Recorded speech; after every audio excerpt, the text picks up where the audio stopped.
Leader जो होता है ना नादरीन, वो थोड़ा सा आगे देख रहा होता है। यानी वो चीज़ें जो हम लोगों को नज़र नहीं आ रही होती, नौकरी पेशा लोगों को नज़र नहीं आ रही होती। यानी नौकरी पेशा शख्स जो है वो अपनी नौकरी से बाहर नहीं देख सकता। जो कारोबारी आदमी है वो अपने फ़ायदे और नुकसान से बाहर नहीं देख सकता। एक जो सियासतदान है वो अपने इक़्तिदार से बाहर नहीं देख सकता। लेकिन लीडर जो है, वैसे कम होते हैं लीडर दुनिया में, लीडर बहुत दूर तक देखता है। और वो जिस नज़र से चीज़ों को देखता है, वक्त साबित करता है कि उसके देखने का एंगल ठीक था।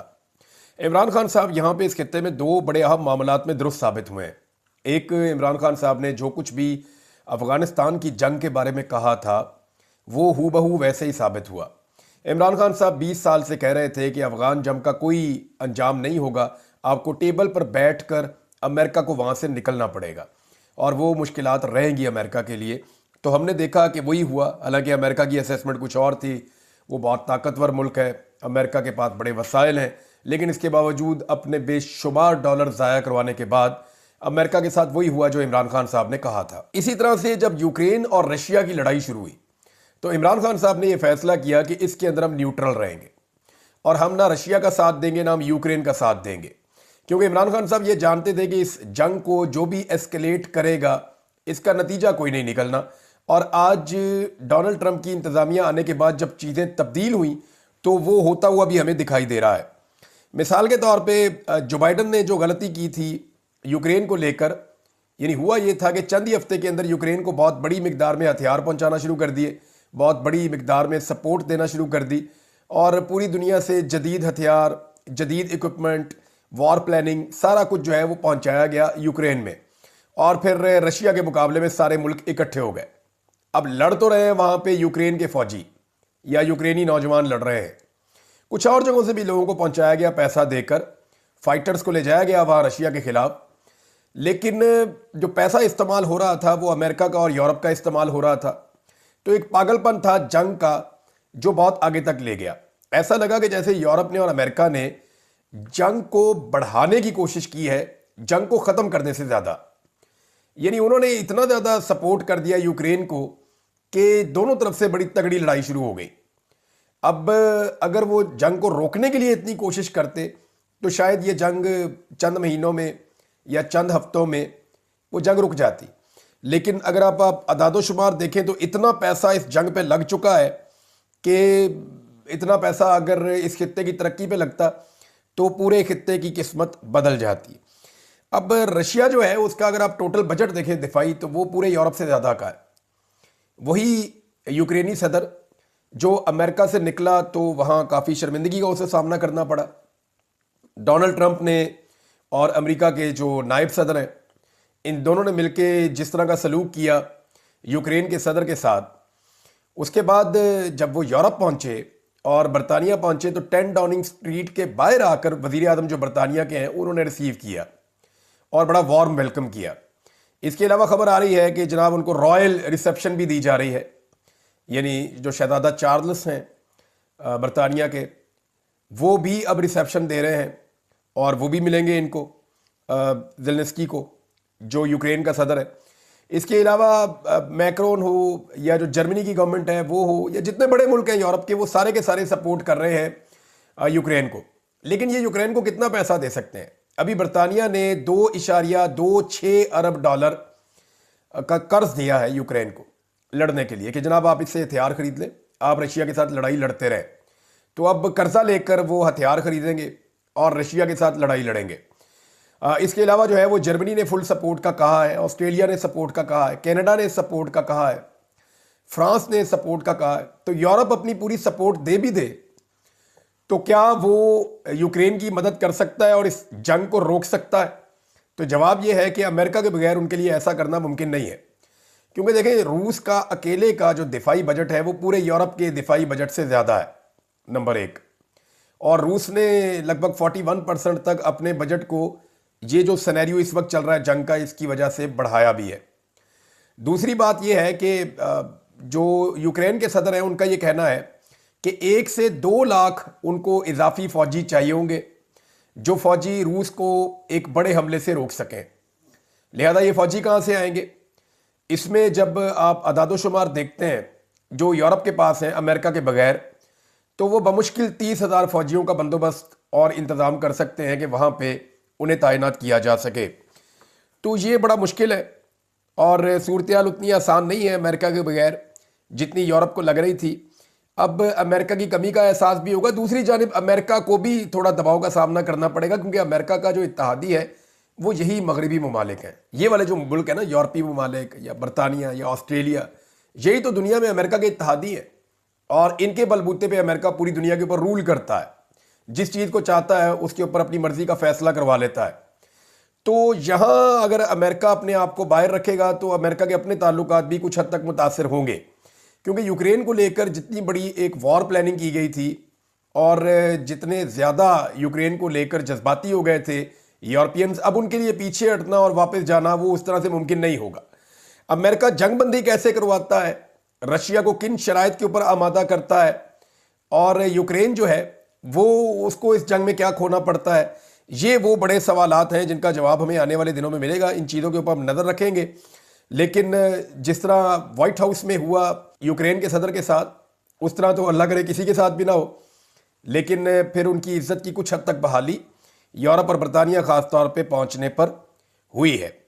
एक और नाजरीन खबर है और वो खबर है पाकिस्तान पीपल्स पार्टी के हवाले से। मैंने आपको पिछले वीलॉग में कहा था कि एक स्टेटमेंट दिया शर्जील इनाम मेमन साहब ने। अब उसी तरह का एक और स्टेटमेंट दिया है पाकिस्तान पीपल्स पार्टी के एक और रहनुमा ने। अब के जनाब सिंध के वजीर हैं नासिर हुसैन शाह साहब, ये पाकिस्तान पीपल्स पार्टी के बड़े अहम रहनुमा हैं सिंध से। उन्होंने ये स्टेटमेंट दिया। उन्होंने कहा जी फार्म 45 और फार्म 47 की बहुत बातें होती हैं, लेकिन अल्हम्दुलिल्लाह पीपल्स पार्टी के जितने लोग यहाँ बैठे हैं वो सब फार्म 47 वाले हैं। ये उनके मुंह से निकल गया, उनकी ज़बान फिसल गई। एक्चुअली वो फार्म 45 कहना चाह रहे थे। ये एजेंडा क्यों लेकर आ रही है पीपल्स पार्टी बार बार? देखिए, सिर्फ बात यहाँ नहीं रुक जाती, एक स्टेटमेंट और है, उसको अगर आप इसके साथ मिलाकर पढ़ेंगे तो फिर आपको पूरी बात समझ आ जाएगी। ये स्टेटमेंट है सैयद नवीद कमर साहब का। सैयद नवीद कमर साहब जो है वो पाकिस्तान पीपल्स पार्टी के सीनियर रहनुमा है। उन्होंने कहा बजट आ रहा है, हुकूमत को बजट में वोट ना देने का ऑप्शन मौजूद है। अभी ये मार्च का महीना है, मार्च पूरा और अप्रैल पूरा गुजरेगा, फिर मई पूरा गुजरेगा, फिर जून में जाके बजट आना है। तो 3-3.5 महीने पहले वो ये बात क्यों कर रहे हैं कि हुकूमत को बजट में वोट ना देने का ऑप्शन मौजूद है, अगर हम वोट नहीं देंगे तो ये हुकूमत गिर जाएगी, हम सोच समझ कर फैसला करेंगे। सैयद नवीद कमर, ये हो क्या रहा है? पीपल्स पार्टी एक्चुअली ये बातें क्यों कर रही है, मैं आपको ये बता देता हूँ। जो एक फार्मूला है इस्लामाबाद में डिस्कस भी हो रहा है और बहुत सारे लोग इसके लिए दावा करते हैं कि ये एक्चुअल खबर है पर्दे के पीछे, कि जिस वक्त ये तय हुआ था कि पीपल्स पार्टी और PMLN मिलकर हुकूमत बनाएंगे, तो ये भी तय हुआ था कि दोनों आधे आधे वक्त के लिए मिलकर हुकूमत बनाएंगे। यानी शहबाज शरीफ साहब आधे वक्त के लिए वज़ीर आज़म रहेंगे और फिर बाकी आधे वक्त के लिए बिलावल जरदारी को वज़ीर आज़म बनाया जाएगा। अब ये क्यों होना चाहिए? आसिफ अली जरदारी ये समझते हैं कि उनके बेटे की जो सियासी सलाहियत है वो इस कदर नहीं है कि वो आसिफ अली जरदारी साहब के बाद किसी वक्त खुद से वज़ीर आज़म पाकिस्तान बन जाए तो उसका हाथ पकड़ के एक मरतबा उसे वज़ीर आज़म की कुर्सी पर बैठाना लाजिम है। तो जरदारी साहब ने अपने मुंह से ये बात एक दिन कही भी थी। आपको याद होगा जरदारी साहब ने फरमाया था कि मैं अपनी ज़िंदगी में बिलावल को वज़ीर आज़म देखना चाहता हूँ। तो इसका मतलब अब आप समझ जाइए ना, वो अपनी ज़िंदगी में ऐसा क्यों करना चाहते हैं, क्योंकि वो ये बात समझते हैं कि उनके बाद ये काम करना इतना आसान नहीं होगा और ये मुमकिन नहीं रहेगा, पीपल्स पार्टी खा जाएगी, क्योंकि बिलावल की वो सियासी समझबूझ नहीं है जो उनके वालिद की है, या पार्टी पे शायद वो कंट्रोल नहीं है जो उनके वालिद का है। तो अब वो ये चाहते हैं बन जाए। लेकिन हुआ ये कि बीच में एस्टेब्लिशमेंट्स के ज़्यादा नज़दीक हो गई मरीम नवाज़। मरीम नवाज़ की एस्टेब्लिशमेंट के साथ जो कुर्बतें बड़ी हैं और जिस किस्म के मनाजिर हमने देखे, ख़ासतौर पर आर्मी चीफ के साथ जो उनकी एंगेजमेंट रही 2-3 मरतबा, उनकी वजह से भी पीपल्स पार्टी में बेचैनी बढ़ी है। और उन्हें लगा कि ऐसा तो नहीं कि कहीं धोखा हमारे साथ हो जाए और फिर मिड टर्म इलेक्शन हो जाए और उसके बाद मरीम नवाज़ को वज़ीर आज़म पाकिस्तान बनाने की तरफ एक सफ़र शुरू कर दिया जाए। अब ये पाकिस्तान पीपल्स पार्टी को ये चीज़ें बेचैन कर रही हैं, तो उस बेचैनी जो है वो आहिस्ता आहिस्ता धमकियों में बदलती है और आहिस्ता आहिस्ता जो है प्रेशर बढ़ाने के लिए इस किस्म के स्टेटमेंट्स भी सामने आ जाते हैं। नाज़रीन, एक और ख़बर है और ये खबर अगर आप सुनेंगे तो आपको गुस्सा आएगा कि आप हरकतें इनकी चेक करें कि ये कर क्या रहे हैं पाकिस्तान में। एक खातून है 20वें ग्रेड की और उनको जनाब ओहदे से फारिग कर दिया गया है और ये खबर दी है शहबाज राणा साहब ने। शहबाज राणा साहब खबर लेकर आए। खबर यह है कि वजीर खजाना मोहम्मद औरंगजेब, उनके लिए एक नॉन कस्टम पेड गाड़ी है और उसके ऊपर झंडा ना लगाने पर 20वें ग्रेड की खातून अफसर को ओहदे से फारिग कर दिया गया। नॉन कस्टम पेड गाड़ी पता कौन सी होती है? जिसका टैक्स नहीं भरा हुआ होता। अब वजीर खजाना का काम क्या है? पाकिस्तान से टैक्स इकट्ठा करना। वजीर खजाना की ड्यूटी क्या है? पाकिस्तानियों से टैक्स इकट्ठा करना, बहुत ज्यादा पैसा जमा करना और उसको इस तरीके से खर्च करना मुल्क के अंदर कि उससे और पैसा जनरेट हो और मुल्क की मईशत बेहतर हो। लेकिन आप अंदाजा करें कि वजीर खजाना जो पाकिस्तान के लिए टैक्स जमा करता है, वो वजीर खजाना खुद एक ऐसी गाड़ी रखता है जो कि नॉन कस्टम पेड है इस खबर के मुताबिक। यानी अगर वजीर खजाना की अपनी गाड़ी नॉन कस्टम पेड है, उनकी अपनी गाड़ी पर टैक्स अदा नहीं किया गया, तो फिर पाकिस्तान में और कौन टैक्स अदा करना चाहेगा? तो नॉन कस्टम पेड गाड़ी के ऊपर झंडा लगवाना चाह रहे थे। अब ये कोई सरकारी खातून थी, इन्होंने कहा जी कि गाड़ी के कागज ही नहीं है, इस पर मैं झंडा कहां से लगा दूं? तो उन्होंने जनाब इस पे कानूनी हैसियत पे सवाल उठाया। उसके बाद वो जो खातून ऑफिसर हैं उनको ओहदे से फारिग कर दिया गया। ये है नाजरीन पाकिस्तान में आवे का आवा बिगड़ा हुआ। अब औरंगजेब साहब को इसलिए लाया गया था कि ये जरा सियासी किस्म के बंदे नहीं हैं, ये उस तरह की लुटमार नहीं करेंगे, इनका कोई सियासी मोटिव नहीं है। लेकिन आप देखें वो भी नॉन कस्टम गाड़ी चलाना चाहते हैं रवायती सियासतदानों की तरह। यानी यहां पे खरबूजे को देखकर रंग बदल जाता है और उन्हें इस बात का पता है नॉन कस्टम गाड़ी के ऊपर तो है, गाड़ी तो सस्ती होती है ना, कस्टम बहुत ज्यादा होता है। मौजें करो, वजारत है पाकिस्तान में, मौज लुटो। लेकिन वो एक ब्यूरोक्रेट है, वो खड़ी हो गई और उसको जनाब ओहदे से हटा दिया गया शहबाज राणा साहब की खबर के मुताबिक। नाज़रीन एक और खबर जो बार बार दी जा रही है कि आज़रबाईजान में शहबाज शरीफ साहब ने जो बार बार दौरे किए हैं, इन दौरों के नतीजे में आज़रबाईजान पाकिस्तान में कुछ $2 अरब की सरमायाकारी करने जा रहा है। देखें ये खबर देने से पहले ना हमारे लोग जरा सोचते भी कम है। आप दो चीजों पे गौर कर लें। एक तो आज़रबाईजान का जो टोटल जीडीपी है ना, वो पाकिस्तान से 5 गुना कम है। यानी पाकिस्तान का जितना जीडीपी है वो आज़रबाईजान से 5 गुना ज्यादा है। दूसरा, आज़रबाईजान के अपने ज़र मुबादला के ज़खायर पाकिस्तान से कम है। तो वो अपने जो इतने कम ज़र मुबादला के ज़खायर हैं जो उन्होंने बड़ी मुश्किल से जमा किए हैं, अभी उन्होंने एक जंग लड़ी है कुछ अर्सा पहले, बड़ी मुश्किल से उनकी इकॉनमी खड़ी हो रही है, वो अपना $2 अरब अपने मुल्क में से निकालेंगे और लाकर पाकिस्तान में इन्वेस्ट कर देंगे और उस मुल्क के अंदर इन्वेस्ट करेंगे जहां पे अपने लोगों को यह एतमाद नहीं है। अभी एक सर्वे मैंने आपको पिछले वीलॉग में पढ़ के सुनाया ना कि पाकिस्तानियों को 88% पाकिस्तानी ऐसे हैं जिन्हें पाकिस्तान में सरमायाकारी करने पे एतमाद ही नहीं है, वो करने ही नहीं चाहते। यहां पे हर 5 में से एक पाकिस्तानी सिर्फ ऐसा है जो इसके बारे में सोच सकता है। बाकी लोग तो यहां पे काम ही नहीं करना चाहते, पैसा ही नहीं लगाना चाहते, सरमाए को महफूज ही नहीं समझते। तो ये जिस मुल्क में अपने लोग महफूज नहीं समझते, आज़रबाईजान वहां पे आकर क्यों सरमायाकारी करेगा, सवाल ये पैदा होता है। दूसरा एक और बड़ा इंपॉर्टेंट क्वेश्चन है। देखिए ये जो MOU साइन होते हैं ना, इनका कोई जवाब नहीं होता। ये तो खैर सगाली होते हैं ना जी, हम इसके ऊपर काम कर लेते हैं, इस पे काम कर लेते हैं, इस पे काम कर लेते हैं, इतने $1 अरब आ जाएंगे। MOU अगर साइन करने हैं तो आप आज़रबाईजान के साथ एक $100 अरब के MOUs भी साइन कर सकते हैं। यानी मैं एक बंदा पकड़ देता हूं, कोई भी अंग्रेज, कल उसके साथ 10 MOU साइन कर देता हूं $2 अरब के, तो हमें कौन सा कानून पकड़ेगा या पूछेगा? उनकी बुनियाद के ऊपर आप खबरें नहीं बना सकते। आज़रबाईजान के अंदर पाकिस्तानी बहुत सारे इन्वेस्टमेंट कर रहे हैं। मैं क्योंकि आज़रबाईजान मैंने ट्रैवल किया कुछ अर्सा पहले, तो मैंने ये देखा कि वो अपनी इकोनॉमी को बेहतर बनाने के लिए इंडिया और पाकिस्तान से वहां पे बाकायदा इन्वेस्टमेंट जा रही है और वो इन्वेस्टमेंट के हवाले से कुछ उन्होंने वीज़ा और कुछ उन्होंने सहूलतें भी प्रोवाइड की हुई हैं। तो वो तो चाह रहे हैं उनके मुल्क में पैसा आए, तो वो वहां से पैसा निकाल कर पाकिस्तान में क्यों लेकर आएंगे, एक ऐसे मुल्क में जिस मुल्क के अंदर ऑलरेडी उस मुल्क के अपने लोग पैसा लेकर उस मुल्क से बाहर जा रहे हैं। नाज़रीन परवेज खटक साहब ने काबीना तो ज्वाइन कर ली है शहबाज शरीफ साहब की, लेकिन हैरत की बात यह है कि वो अपनी ही काबीना में अजनबी हैं। यानी कोई भी उन्हें खुशामदीद नहीं कह रहा, कोई भी उनका दिफा नहीं कर पा रहा, बल्कि PMLN के लोग कह रहे हैं जी ठीक है, शहबाज शरीफ साहब से पूछें कि क्यों रखा परवेज खटक साहब को। तो परवेज खटक साहब इससे बेहतर है कि वो काबीना का हिस्सा ही ना बनते। काबीना का ऐसा हिस्सा बनकर एक अजनबी की तरह वहां पे रहना, ये किसी भी ऐसे सियासतदान को जो साबिक में वजीर आला खैबर पख्तूनख्वा भी रहा हो, जो वजीर दिफा पाकिस्तान भी रहा हो, उसके लिए खासी मायूब बात है। नाज़रीन कदाफी स्टेडियम के हवाले से भी ये खबर है और ये खबर मैं आपके सामने रख देता हूँ। अंदाजा कीजिए एक के बाद एक बुरी खबर आती है। ये मोहसिन नकवी साहब का एक और कारनामा रिपोर्ट हुआ है जी। मोहम्मद उमैर साहब के ट्वीट से मैं आपको ये तस्वीर और वीडियो दिखा सकता हूँ। पहली ही बारिश में कदाफी स्टेडियम के नए तामीर शुदा हिस्से की छतें टपक पड़ी।